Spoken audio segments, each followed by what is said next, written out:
There's a casino that will work there, probably not more than too many unless you build the infrastructure, but Altai Cray, for all intents and purposes, is semi-stalled. This property is under construction and is being talked about opening in 6 months or so. The Kaliningrad Oblast is in north of Poland. It could be EU facing. Yes, it is a reasonable flight distance to Russia, but Minsk is between Russia and Kaliningrad, and Minsk already has casinos. There are casinos, as you can see in the middle slide there. There's an arc of casino competition from Latvia, Estonia, Lithuania, Poland, and so forth. So it faces severe competition. They've tried to get people to invest in here in a rather poor location. It didn't work. They're trying to get people in different locations. It hasn't worked. Kaliningrad is basically stalled out, at least at this point. There are some things happening in Kaliningrad with FIFA. The soccer, they're trying to get one of the soccer stadiums there, and maybe that'll rekindle it, but right now that's pretty much stalled out. Crimea, absent the politics, there is a discussion about it being the fifth gaming zone. There is literally a bill in draft session. Some people think it might come out in late this month. Most people feel it would come out in June, and if you're a skeptic, it will not come out for later. But there are discussions going on. Gaming legislation is being written and drafted. No one knows what it's going to look like when it comes out yet, but there's any number of conversations that are taking place. The locations tend to be talking about Simferopol, which is the airport, because it's an international airport that serves both European cities as well as Moscow. And so it's kind of the notion is you land your plane, you drive 5 minutes to a casino zone, and you have a convenient casino.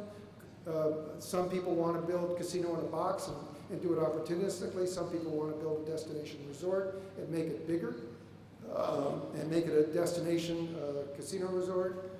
Maybe a MIDI IR, maybe not a Singapore IR, but something on the order of magnitude of, I've heard, $500 to $1 billion, possibly. On the other hand, there are other people that think they should be more like the Russian casinos of old. And in Yalta or Alushta, Yalta here is here, Alushta is right next to it. It's about an hour and a half drive. And you can see the different locations.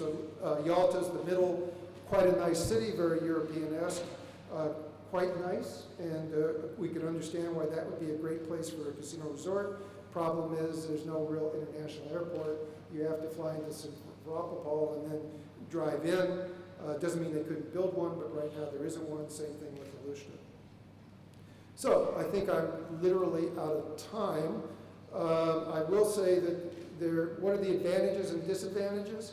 For those of you who do the math on casino gaming and try to right-size casinos to opportunity, the gaming tax rate, which can range from anywhere 8% in Nevada to 55, 60% in some locations, 39% in Macau, is a fixed tax rate, which is highly advantageous when you have the kind of revenue potentials that exist in casino.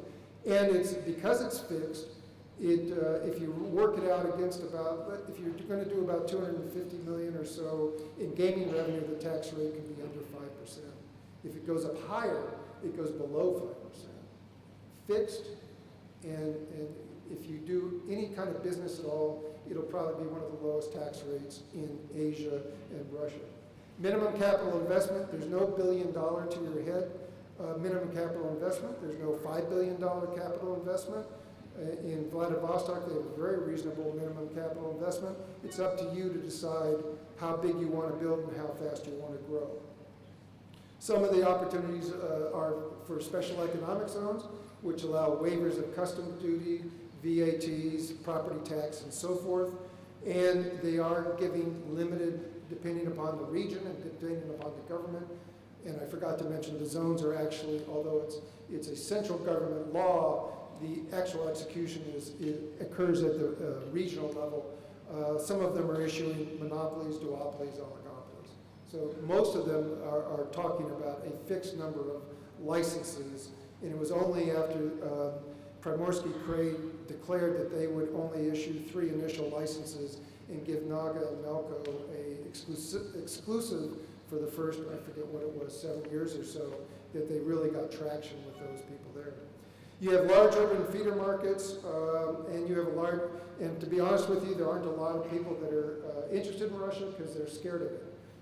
I pitched a casino to 25 different gaming companies, and the most reaction I got most often was, we're scared of doing Russia.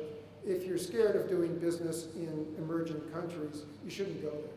If you want to be in emerging countries, you really need courage and commitment. And if you don't have that, there's 1,000 reasons a day for you to leave, whether it's the Philippines or just about anywhere else. If you want to go into Russia, it has great opportunities. You just have to have the courage and the commitment to go there. Yes, there is country risk. Yes, there are perceptions in other countries that might prevent people from feeder markets going. Yes, there is a Crimea crisis. It's going to make capitalization harder to get. On the other hand, there are 5 Soviet banks that tend to do what President Putin wants them to do. And you have 5 huge Russian banks that would be very open to financing projects. The regulatory standards are unclear. We still don't have a clear regulatory climate, and any number of other things.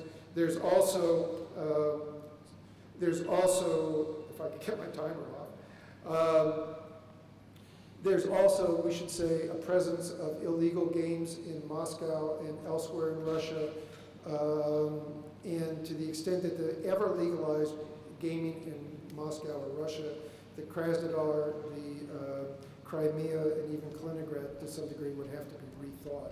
Doesn't mean they disappear. It just means that if gaming were ever legalized in Moscow, which would be hard to backpedal to that because President Putin said he did not want casinos in urban environments. But if that were to occur, you'd have to rethink everything. There is some rumor, although not very frequently repeated, there is some rumor that there may be some rethought to some of the gaming zones because 2 of them are not working.